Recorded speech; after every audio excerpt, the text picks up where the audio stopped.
From Washington, this is VOA News.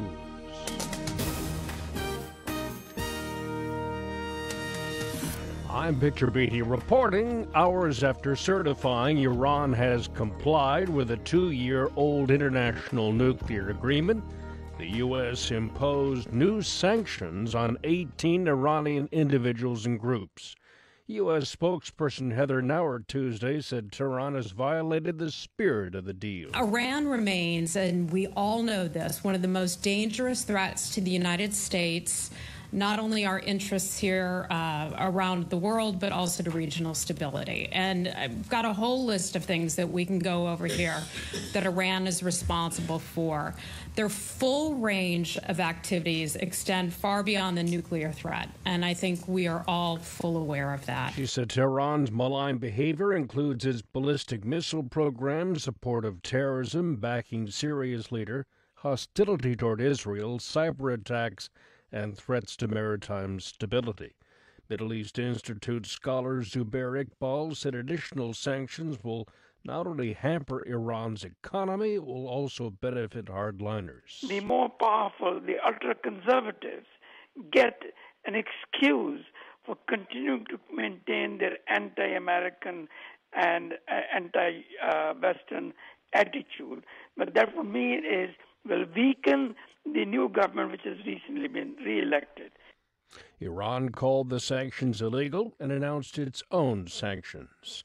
Nobel Peace Laureate Malala Yousafzai continued her visit to Nigeria with a stop in Maiduguri Tuesday and nearby internally displaced camps after discussing education with the country's acting president Monday. I asked the acting president and also the governor of Borno to declare a state of emergency for education. And I think in that there are a few things that are needed. Firstly, to increase the spending on education by 300% and also to make the spending public. An estimated 10.5 million children are currently not in school. This is VOA News. Venezuela's foreign minister says the country is moving forward with plans to elect members of a Constituent Assembly despite threats of new U.S. sanctions. Samuel Moncada said the planned July 30 ballot is aimed at rewriting the Constitution and an act of political sovereignty. Nothing and nobody, he says, can stop it. Sunday, the opposition held a referendum opposed to the new assembly, in which more than 7 million people took part. Inter-American Dialogue senior fellow Peter Harper called the timing of the U.S. sanctions threat unfortunate. I think that this puts the United States in the position of trying to impose itself, and I don't think this is very helpful at this point. The opposition has called for a general strike Thursday.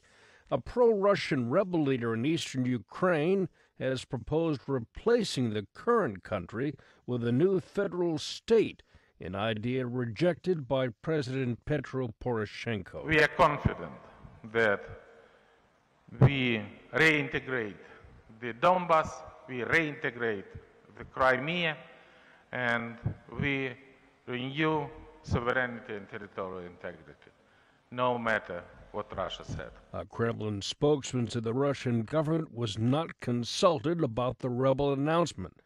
The declaration appears to cast a shadow over the Minsk peace agreement, which has so far failed to quell 3 years of fighting. Tensions persist between Muslim worshippers and Israel over the installation of metal detectors and cameras at entrances to the Nobel sanctuary Temple Mount complex in Jerusalem after 3 Israeli Arabs killed 2 policemen last week. Micky Rosenfeld is an Israeli police spokesman. The security measures in and around the old city of Jerusalem are continuing in order to make sure that there are no further terrorist attacks that are taking place. Palestinian protesters clashed with police during Muslim evening prayers Tuesday. Lebanon's Prime Minister Saad Al-Hariri Tuesday said his army will carry out an operation along the Syrian border used by a base for militants involved in the Syrian civil war. Amnesty International urged Beirut to be careful of crowded refugee camps in the barren mountainous region known as Giraud Arsal. The top UN aid chief has told Reuters spiraling violence in Central African Republic could plunge the country into a large-scale humanitarian crisis. Stephen O'Brien pointed to a surge in fighting between rival militia that has uprooted tens of thousands since April. In the Philippines, 4 members of the Presidential Security Unit were wounded Wednesday in a firefight with Maoist rebels disguised as soldiers at a checkpoint on Mindanao Island. President Rodrigo Duterte was not in the region at the time. The clash occurred a day after he called on Congress to extend martial law on the island to year's end. I'm Victor Beattie, VOA News. That's the latest world news from VOA.